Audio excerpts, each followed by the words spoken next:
కొత్తగా కొలువుదీరిన కాంగ్రెస్ ప్రభుత్వం మరో కీలక హామీని నెరవేర్చే దిశగా చర్యలు ప్రారంభించింది. అధికారంలోకి వస్తే 2 లక్షల వరకు రుణమాఫీ చేస్తామని ఎన్నికల్లో ఇచ్చిన హామీ మేరకు కసరత్తు మొదలుపెట్టింది.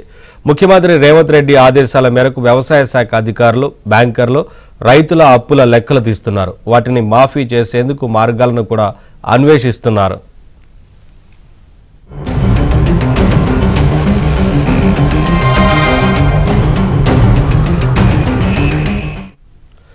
కాంగ్రెస్ పార్టీ వరంగల్ రైతు డిక్లరేషన్లో భాగంగా 2 లక్షల వరకు రుణమాఫీ చేస్తామని ప్రకటించింది. ఈ మేరకు రైతుల అప్పులను అసలు వడ్డీ లెక్కగట్టి 2 లక్షల వరకు మాఫీ చేయనున్నారు. రాష్ట్రంలో ప్రస్తుతం సుమారు 39 లక్షల మంది రైతులు బ్యాంకులు, ప్రాథమిక వ్యవసాయ సహకార సంఘాల్లో రుణగ్రహీతలుగా ఉన్నారు.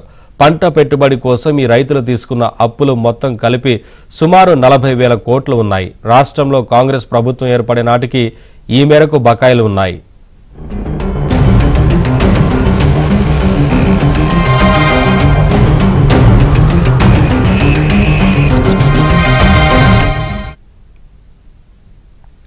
బీఆర్ఎస్ ప్రభుత్వ హయాంలో రుణమాఫీ అస్తవ్యస్తంగా జరగడం, సకాలంలో 1,00,000 రుణమాఫీ చేయకపోవడంతో రైతులు బ్యాంకుల్లో డిఫాల్టర్లుగా మారిపోయారు. అప్పులు, వడ్డీలు పెరిగిపోయాయి. కొందరు రైతులు రెన్యువల్ చేసుకున్నా ఎక్కువ మంది రెన్యువల్ చేసుకోలేదు. ప్రభుత్వం రుణమాఫీ ఎప్పుడు చేస్తుందా అని ఎదురు చూశారు. ఎన్నికలకు కొద్ది రోజుల ముందు ప్రభుత్వం కొన్ని నిధులు విడుదల చేసినా ఆ నిధులతో రుణమాఫీ ప్రక్రియ పూర్తి కాలేదు. తాజాగా రాష్ట్రంలో ఏర్పడ్డ కాంగ్రెస్ ప్రభుత్వం ఎన్నికల సమయంలో రైతులకు ఇచ్చిన హామీల్లో రుణమాఫీ ప్రధానంగా ఉంది. అయితే ఇందుకోసం కొత్తగా మార్గదర్శకాలు రూపొందించాల్సి ఉంది.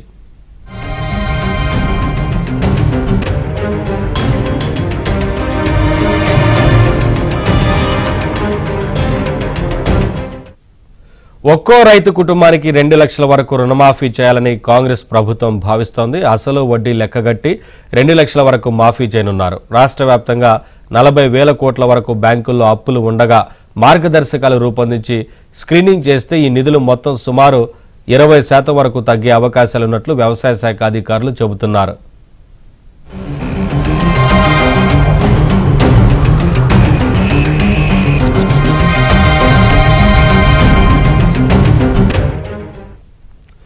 ఒక కుటుంబంలో భర్త పేరు మీద ఎంత అప్పు ఉంది, భార్య పేరు మీద ఎంత ఉంది, ఎన్ని బ్యాంకుల్లో అప్పులున్నాయి, అర్హులెవరు, అనర్హులెవరు తదితర అంశాలపై స్క్రీనింగ్ చేసి లబ్ధిదారుల జాబితాను రూపొందించనున్నారు. అయితే గరిష్టంగా కొందరు రైతులు 4 లక్షల వరకు కూడా పంట రుణాలు తీసుకున్న వారున్నారు. వీరికి కూడా 2 లక్షల వరకు మాఫీ అవుతుంది.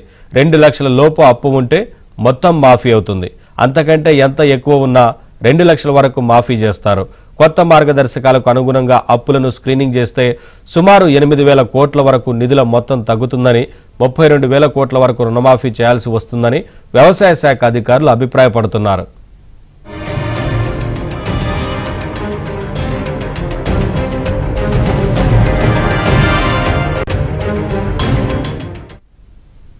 రుణమాఫీకి సుమారు 32,000 కోట్లు అవసరం కానున్న నేపథ్యంలో ఈ నిధులను ఎలా సమీకరించాలనే అంశంపై రాష్ట్ర ప్రభుత్వం ఆలోచన చేస్తోంది.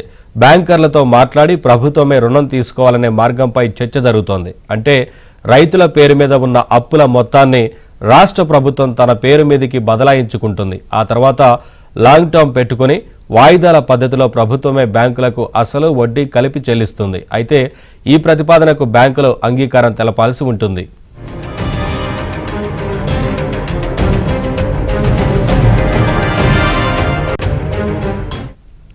ఇప్పటికే రాష్ట్రం అప్పుల కుప్పలా మారిన నేపథ్యంలో నేరుగా రుణం తీసుకునే అవకాశాలు లేవు. ఎఫ్ఆర్బిఎం పరిమితి అడ్డు వస్తుండడమే ఇందుకు కారణం. అలాగని సొంత నిధులు సమకూర్చుకోవడం కూడా ఇబ్బందికరంగా మారుతుంది. ఈ పరిస్థితుల్లో అప్పులు బదలాయించుకొని వాయిదాల పద్ధతిలో బ్యాంకులకు చెల్లించడమే ప్రత్యామ్నాయంగా ప్రభుత్వం భావిస్తోంది. ఏకకాలంలో రుణమాఫీ అమలుకు సిద్ధమైతే బడ్జెట్లో భారీ కేటాయింపులు చేయాల్సి ఉంటుంది. 2023-24 బడ్జెట్లో ఇప్పటికే కేటాయించిన నిధులను కూడా వినియోగించుకోవచ్చు. ఒకవేళ మార్గదర్శకాల రూపకల్పనకు సమయం పడితే ఈ 2-3 నెలలు ఆగి కొత్త బడ్జెట్లో కేటాయింపులు చేస్తారా అనే చర్చ కూడా సాగుతోంది.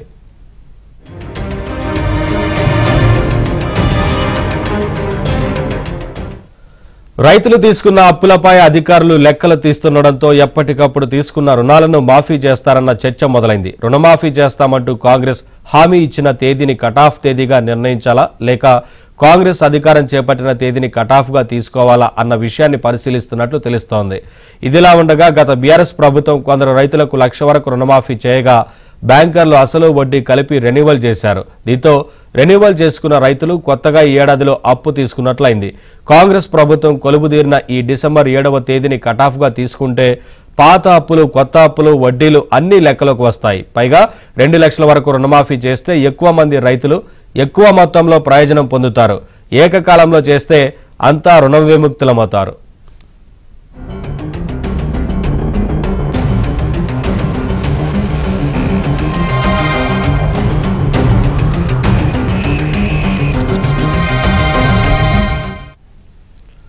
తెలంగాణలో రాష్ట్రపతి ద్రౌపది ముర్ము పర్యటన ముగిసింది. రాష్ట్రపతి ఢిల్లీ బయలుదేరి వెళ్లారు. హకీంపేట విమానాశ్రయంలో రాష్ట్రపతికి గవర్నర్ తమిళిసై, ముఖ్యమంత్రి రేవంత్ రెడ్డి, మంత్రులు శ్రీధర్ బాబు, కోమటిరెడ్డి వెంకటరెడ్డి, పొంగులేటి శ్రీనివాసరెడ్డి, సీతక్క, అధికారులు వీడ్కోలు పలికారు.